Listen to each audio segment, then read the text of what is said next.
Accenture retrains as automation grows. Consulting firm preps staffers for new roles when technology upends their jobs. 5 months after Dorian Twiggs packed up her life in Detroit and moved to Charlotte, North Carolina, to work as a mortgage underwriter for Accenture plc, a manager pulled her and some colleagues into an office and told them their jobs were disappearing. Instead of getting laid off, they would be retrained for software roles. I'm like, this is a joke, said Miss Twiggs, age 36. I can barely use my cell phone properly. Within days, she found herself in a 6 week course on software testing. The acceleration of automation across industries has thrown Accenture and its workforce into an identity crisis. The consulting company, which counts 92 of the Fortune 100 companies as clients, touts what it calls a people-first culture. Yet it has become one of the world's largest providers of outsourced labor and has a growing business helping clients automate their own work. This year, Accenture began selling a platform known as Synops that automates actions such as paying invoices. Meanwhile, Accenture's own headcount has grown, often in jobs also subject to automation. Since 2003, the firm's workforce has risen more than fivefold, from 83,000 employees to more than 470,000. Nearly half of the consulting and outsourcing giant's revenue comes from selling business services such as procurement, transaction processing, and call center operations. But those business lines are increasingly being taken over by machines. About 4 years ago, Accenture executives faced a decision: lay off a swath of the firm's workforce or train employees to deliver new, high-value services. Late Chief Executive Pierre Nanterme, who died this year, chose the later path. Accenture has promised to retrain nearly every worker at risk of losing a job to automation, using a large portion of the nearly $1 billion the firm spends on training each year. About 60% of what it saves through taking work from men and women and giving it to machines gets reinvested in training. The other 40% flows to other parts of the business, says Eileen Shook, Accenture's human resource chief.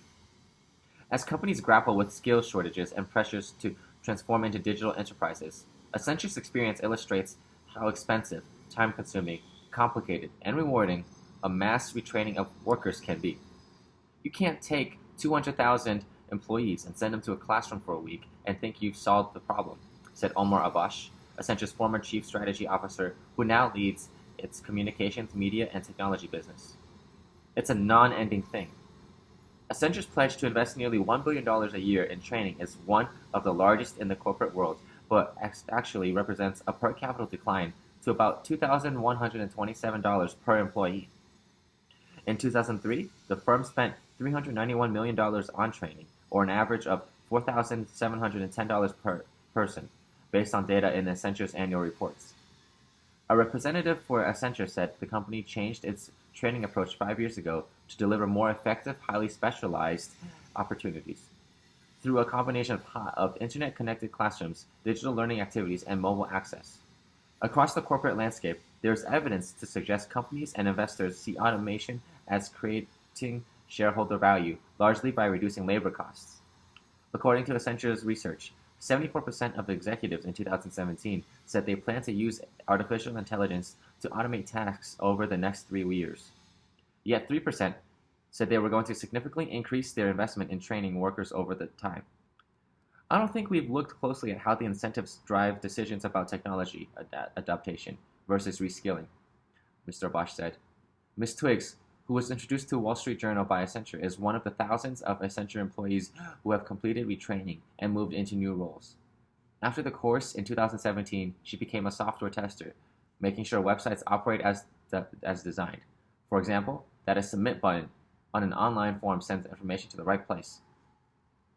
Ms. Twiggs was soon moved to a job coordinating tasks between coders and software testing teams, and helping to implement automating testing. Her job requires her to be an advisor to clients, not just toll in the back office. I've been doing mortgages for so long and you kind of get stuck in this is what I do, said Ms. Twiggs, who says she now has skills she can apply to any industry. Not every story ends like hers. Accenture has laid off some employees when contracts petered out according to several former employees. And some people decide they don't want to learn a new job. Accenture's annual voluntary turnover ticked up in 2018 to 15% after staying steady at 14% from 2015 to 2017, according to the firm's annual reports. Lauren Stegen was processing mortgages in Charlotte when Accenture said her assignment was ending. The 29-year-old was offered the chance to retain for a software development job, but a month into the course, she decided it wasn't for her. It felt a little risky to me, she said. She worried she would travel a lot. She also didn't feel passion for the career and thought that might hinder her ambition. She quit Accenture in 2017 and took a paralegal role in Buffalo, New York.